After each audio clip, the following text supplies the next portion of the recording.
Hi అండి, లతాలాగు స్వాగతము. అందరూ బాగున్నారా?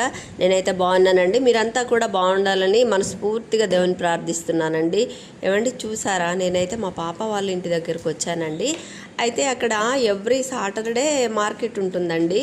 వీళ్ళేమో ఫస్ట్ ఫ్లోర్లో ఉంటారు, కింద ఫ్లోర్లో మార్కెట్ ఉంటుందంటే రోడ్డు పొడవునా మార్కెట్ ఉంటుందండి.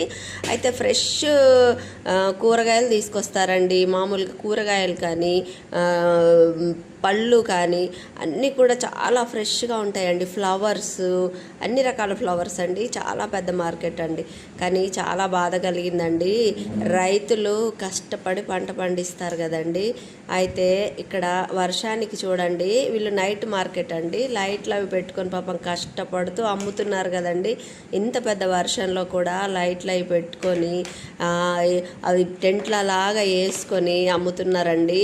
అసలు నాకైతే ఎందుకో చాలా చాలా బాధ అనిపించిందండి. ఎందుకంటే కొన్ని కూరగాయలు తడిచిపోతున్నాయి, వాళ్ళు తడిచిపోతున్నారు, కొనేవాళ్ళు కొంటున్నారు, అలా వెళ్ళే వాళ్ళు వెళ్తున్నారు. అంటే ఎవరి జీవనం వాళ్ళది కదండి, ఎవరి పనుల మీద అయితే వాళ్ళు వెళ్తున్నారండి.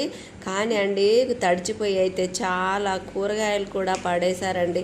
అంటే ఎంతో కష్టపడి పండించిన పంట కదండి. చూసారా, అమ్మడానికి కూడా ఇదిగోండి వాటర్ పడుతుంటే అక్కడ స్టీల్ బేసిన్స్ అట్లా పెట్టారు. చూసారా, స్టీల్ బేసిన్స్ పెట్టి ఆ వాటర్ అలా పట్టుకొని కూరగాయలు తడవకుండా అమ్ముతుంటే అసలు అండి కొన్ని కూరగాయలు అయితే తడిచిపోయినాయండి. అసలు అవన్నీ ఎంత కష్టమోనండి అసలు.